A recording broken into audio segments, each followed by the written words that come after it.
Hi friends, it's Kat from All Belong at katsbigqueerpolyworld, where I talk about all things queer, polyamorous, neuro-diverse, mental health, and more.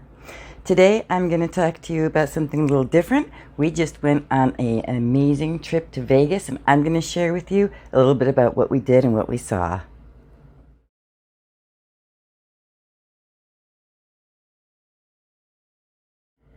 Hey friends, it's Kat. One of my partners and I love to go to Vegas, and we just got back from a week-long trip. We had not been able to go in 3 years. This is my third time visit. We can't wait to go back. I thought I'd share a little bit of a fun video about what we did and where we stayed, what we learned, things like that. So we stayed half the time downtown and half the time on the strip. Today's video, I'm going to talk about all the things we did downtown, and if you come back next week, I'll talk about all the things we did on the strip as well. So first I want to mention that we have flown Delta all 3 times that I have flown to Vegas. The first time by luck, the second 2 times by choice, because we've actually had pretty decent luck with Delta. So that's my little promo for them. This last time we did have one kind of bad leg, but even so it was not that bad of a delay, and we made it home probably only 2 hours later than scheduled. So we're going to continue to fly Delta, and that's our recommendation. So we spent our first 4 nights downtown, and I just love downtown. In some ways, even more than the strip. Everything is close together. It's not difficult to walk from one area to another, and there's just so much to see. We stayed at the Plaza every time that we have been in Vegas. It feels familiar to us, and we've had pretty decent luck there. This most recent trip, we did have a little bit of a disappointment in that we booked 2 beds, and the bed we slept on the first night was so uncomfortable that neither of us slept. So we were really disappointed by that, but when we just switched beds, everything was fine and we were able to sleep, and that bed was perfectly comfortable. Our only other disappointment with the Plaza was that I really wanted to go try out the new pink box donuts that I keep hearing is coming soon, but it didn't come soon enough, so maybe on my next trip there. While we were staying downtown, we mostly ate at places we had eaten at before. We hadn't been to Vegas since pre-pandemic, and we were kind of feeling nostalgic and wanted to visit places we had visited before. So we ate 2 times at Tony Roma's, which is in the Fremont. It's so yum. I can't even explain. Yum. Just yum. We also ate at Magnolia's. I think we only had breakfast at Magnolia's, but maybe twice. We always visit Magnolia's in the Four Queens when we're there. It's a cute little diner overlooking the casino. The food is great. The service is sometimes a little bit slow, but they're always very polite and friendly, so I feel like that makes up for it. The food's good, so we like it there. Then we also visited Hash House A Go-Go, which is right there in the Plaza. We like the food there, and the breakfasts are amazing, but we were a little bit disappointed this time because our bacon dish that we fell in love with 3 years ago was served this time a little bit cold and didn't taste quite the same as we remembered. But they have the biggest pancakes I have ever seen that taste amazing. And we also went over to Main Street Station for their, I think it's called their Garden Buffet. It's the only buffet that's currently open downtown.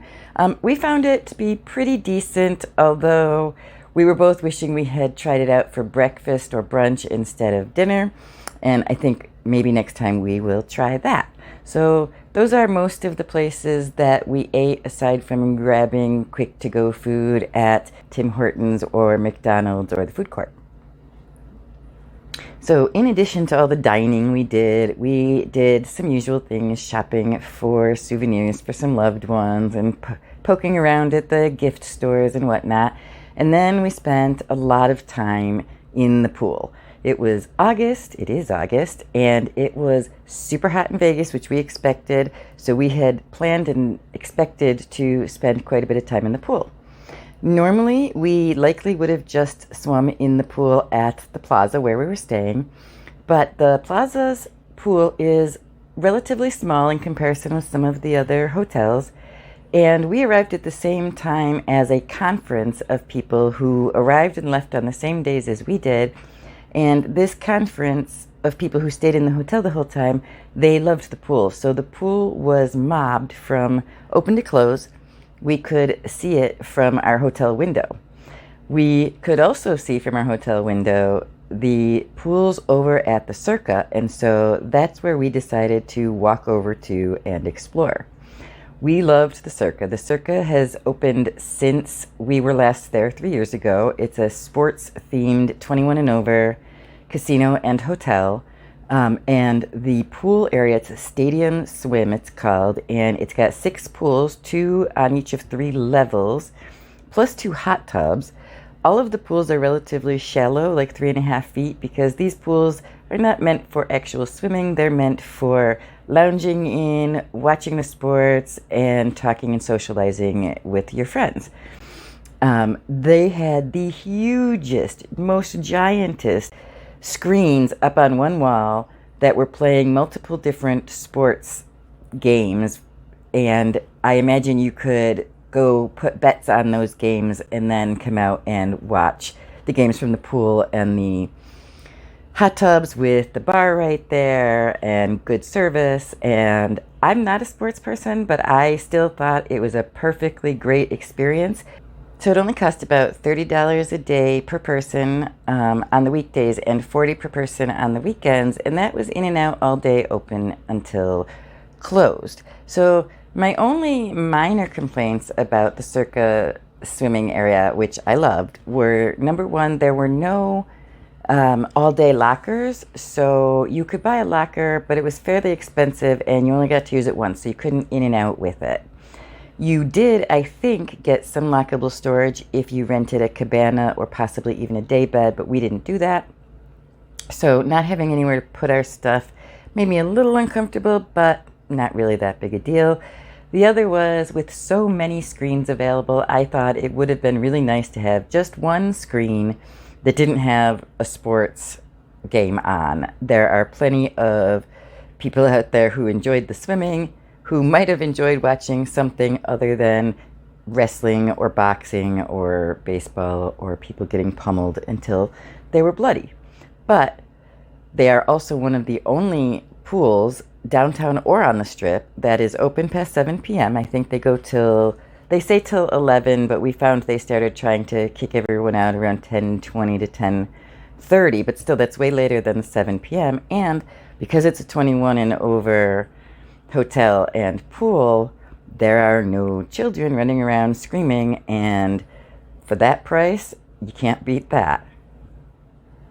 So that is the end of my little fun review of our first 4 nights in Vegas, where we spent downtown on the Fremont Street experience. If you come back next week, I'll be talking about the next 3 nights where we stayed on the Strip and what shows we went to see and where we went to eat and all of that fun stuff. I hope you enjoyed the video. If you did and gave it a thumbs up, that would be helping me out a great deal. And if you've been to Vegas and you think there are places I should check out next time I go, drop me a comment. I'd love to hear from you.